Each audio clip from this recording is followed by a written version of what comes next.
সম্মানিত দিনদার মুসলমান ভাই ও বোনেরা, আশা করি সকলেই ভালো আছেন। আজকের আমরা এই দোয়াটি শিখব।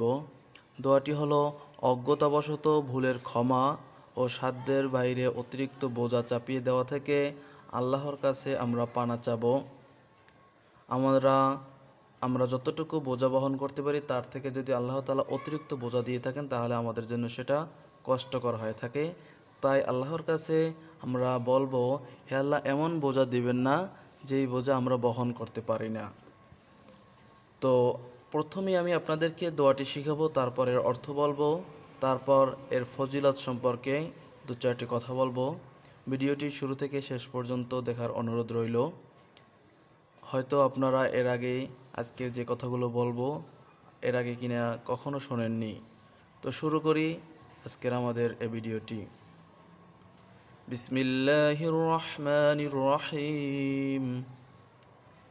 রব্বানা লা তুআখিযনা ইন নাসিনা আও আখতানা ربنا ولا تحمل علينا إصرا كما حملته على الذين من قبلنا ربنا ولا تحملنا ما لا طاقة لنا به واعف عنا واغفر لنا وارحمنا أنت مولانا فانصرنا على القوم الكافرين। এই দোয়াটা সূরা বাকারার 286 নম্বর আয়াতের একটা অংশ। আমরা যারা সূরা বাকারার শেষের 2 আয়াত মুখস্থ করেছি তার এই দোয়াটা আমরা সকলেই পারি। যারা দোয়াটি মুখস্থ করতে পারেন না তারা অবশ্যই দোয়াটি মুখস্থ করবেন। বিশেষ করে সূরা বাকারা শেষের 2 আয়াত আপনারা মুখস্থ করবেন, তাহলে সূরা বাকারা শেষের 2 আয়াত মুখস্থ হলো এবং পাশাপাশি আপনাদের এই দোয়াটি মুখস্থ হয়ে গেল, যেটা আপনারা প্রতিনিয়ত আমল করতে পারবেন।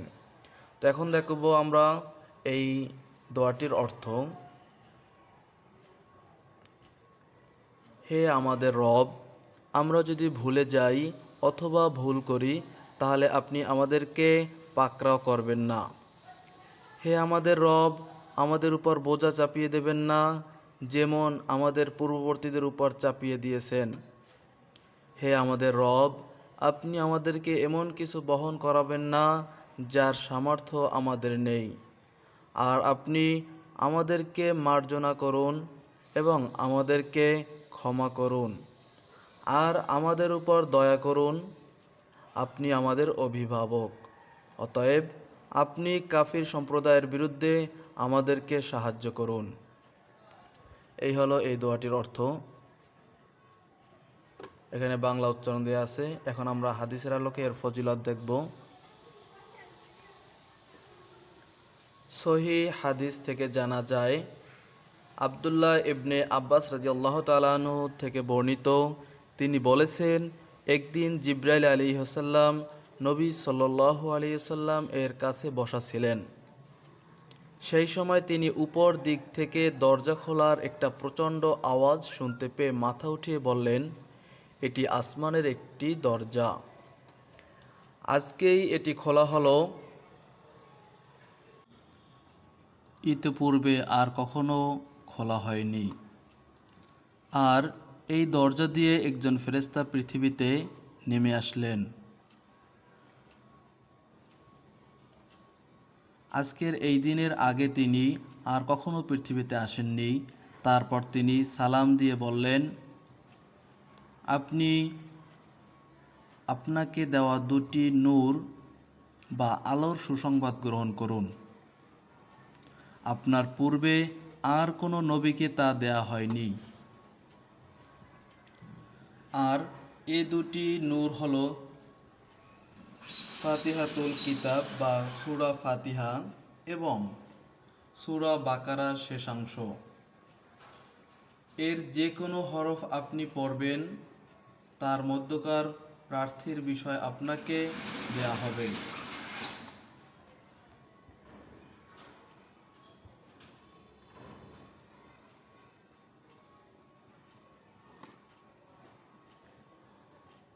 তার মধ্যকার প্রার্থিত বিষয় আপনাকে দেয়া হবে। সহিহ মুসলিম শরীফের হাদিস। ফলে এ দোয়া আল্লাহ তাআলার পক্ষ থেকে রাসূল সাল্লাল্লাহু আলাইহি সাল্লামকে প্রদানকৃত দুটি বিশেষ নূরের মধ্যকার একটি নূরের অংশ বিশেষ। ফলে এই যে আমরা দোয়াটি শিখলাম আজকে, এই দোয়াটি আল্লাহ তাআলার পক্ষ থেকে রাসূল সাল্লাল্লাহু আলাইহি সাল্লামকে প্রদানকৃত দুটি বিশেষ নূরের মধ্যকার একটি নূরের অংশ বিশেষ। এ দোয়ার শেষে আমিন বললে প্রার্থিত বিষয়গুলো কবুল করা হয় এবং কবুল করা হয় বলেও হাদিসে উল্লেখ আছে। এছাড়াও সহিহ হাদিসে রয়েছে আবু মাসউদ আনসারী রাদিয়াল্লাহু তাআলা আনহু থেকে বর্ণিত, তিনি বলেন রাসূল সাল্লাল্লাহু আলাইহি সাল্লাম বলেছেন, যে ব্যক্তি রাতে সূরা বাকারার শেষ 2 আয়াত তিলাওয়াত করবে তা তার সে রাতের জন্য যথেষ্ট হবে।